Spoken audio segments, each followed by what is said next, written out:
Chaque jour, Charles et Carole vous présentent la leçon de l'école du sabbat.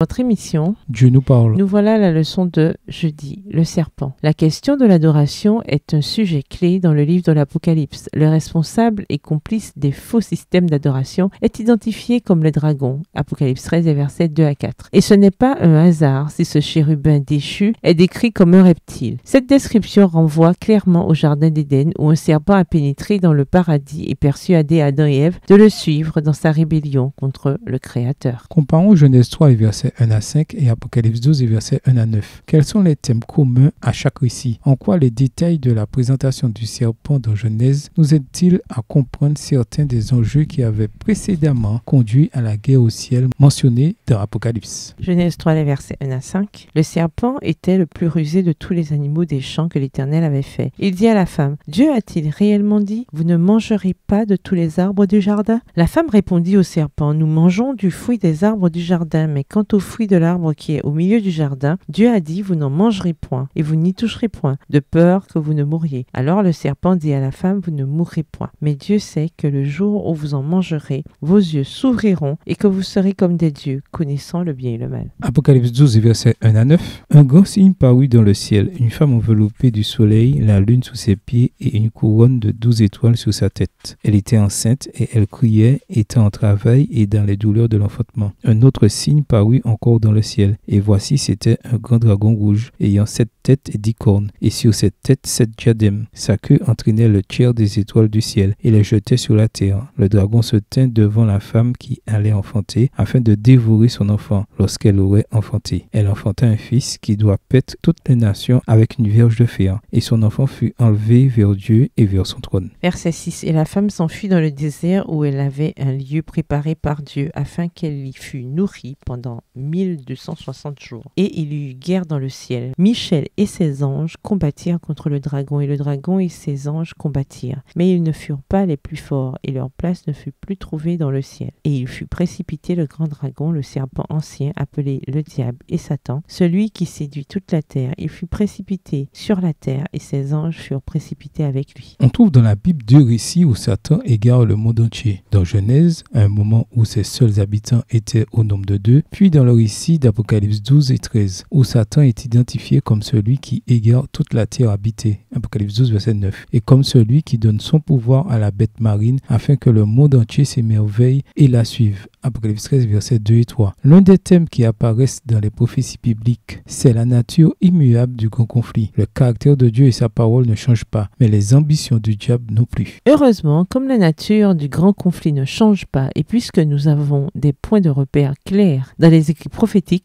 les chrétiens sont à même de faire le tri dans les différentes tendances et d'identifier les pièges spirituels possibles. Dieu sera toujours le même, et le diable aussi. Satan peut porter des milliers de déguisements, mais les millénaires de l'histoire de l'humanité déchue, associés au scénario prophétique dépeint dans l'Apocalypse, démontrent qu'il ne s'éloigne jamais de la stratégie qu'il avait suivie en Éden. Dieu nous a promis sagesse et discernement, Jacques 1, le verset 5. Et armés de la certitude des Écritures, nous ne sommes pas obligés de croire aux mensonges du diable. Pourtant, beaucoup y croient, et malheureusement beaucoup continueront d'y croire, plus précisément la majorité. Réfléchissez à quel point la culture change avec le temps. Les normes sociétales changent. Des choses qui étaient acceptables deviennent inacceptables, et inversement. Étant donné que les enjeux et les acteurs sous-jacents du grand conflit ne changent pas, quels éléments un chrétien doit-il prendre en compte quand il examine le paysage culturel changeant? Par exemple, les mensonges que le diable a racontés à l'origine, comme « vous ne mourrez pas, vous serez comme des dieux », ou les trouve-t-on relayés dans votre culture aujourd'hui?